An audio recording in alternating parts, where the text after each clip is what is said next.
I want to tell you a little story. It's about an advertising campaign so helplessly woke and absurd, but I'm convinced it was designed specifically to irritate me. Not long ago, in a large glass building filled with smug people and kale smoothies, the marketing team at HSBC commissioned a children's author to rewrite 3 classic fairy tales. You might well think that's an unusual thing for a bank to do.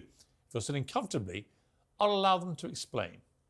With financial attitudes shaped as early as 5 years old, the new book challenges traditional gender stereotypes, it says. At this point, I've already lost track, really, of exactly why the bank is rewriting fairy tales or what any of it has got to do with gender stereotypes. But it gets worse. The book, called Fairer Tales, reimagines Cinderella, Sleeping Beauty and Rapunzel as successful businesswomen. Prince Charming is inevitably erased as the main character. He's a prince and he's charming. But apparently that's not enough. The marketing geniuses decided to pay tennis player Emma Raducanu to read the stories for reasons which remain unclear. This is how it went. Ace, where have you been? The boys and girls are here and they're waiting to hear the 3 tales about money. My name's Emma and this is Ace. We have a fantastic story for you today. Now, the story may seem like one you know, but the characters in it are a little bit different. It's hard to believe, but the tennis ball exchanging hilarious banter with Emma Raducanu in the video is not real. It's CGI, and believe it or not, Emma is a tennis player, not an actor. But let's not distract from the powerful core message. So in the end, the princesses didn't need a prince to save them. They set up their own businesses, saved their money, and then spent it very wisely. Thanks to our princesses, Ace has learnt some new money skills. Maybe you'll buy a tower one day, or set up your own shoe business, or any business you want. Now that you've learnt how to save and spend money, you can do anything.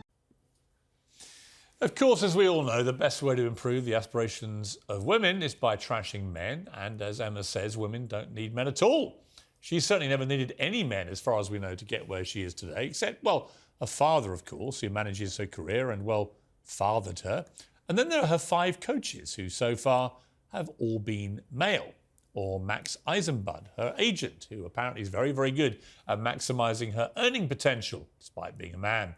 And then a final twist of this dastardly tale of virtue signalling treachery. It turns out the chairman, chief executive and chief financial officer on HSBC's board of directors are all men too.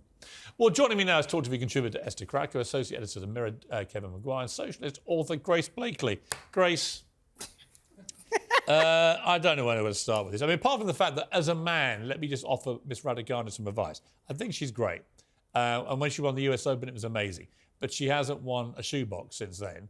And I think she's spending too much time on this commercial stuff and not enough time on the court. That's my personal view as a man. Take it, leave it, Piers, trash it, whatever you want. I think you're missing, actually, the most important part of this story, right? Which isn't like the big man versus women battle that we're all supposed to take a side in. It's the fact that HSBC is a massive international, bank that has frequently been accused of things like money laundering. It was accused of money laundering for Mexican drug cartels. It was accused of supporting tax avoidance and evasion. It's frequently threatened the government of the UK to relocate to another part of the world if we say do something like raise tax on corporations, or if we start regulating the financial sector properly. And this is basically an attempt at kind of pinkwashing. It's saying, don't look at all the terrible things that we've been embroiled in over the last several decades. Don't look at the fact that we're basically trying to undermine democracy by telling you what laws you can and can't pass. Just look at the fact that we've done a nice, pretty little fairy tale. And, oh, by the way, if you're a woman and you start a business, then that's great, and that makes you a good woman. Feminism isn't for people who don't get the chance to start. And it certainly isn't a great thing to be a woman at HSBC, where the vast majority of the people that run the bank are actually men. I mean, that's the problem with this. It's a bit like Barbie, the movie. It's a bit like all these things.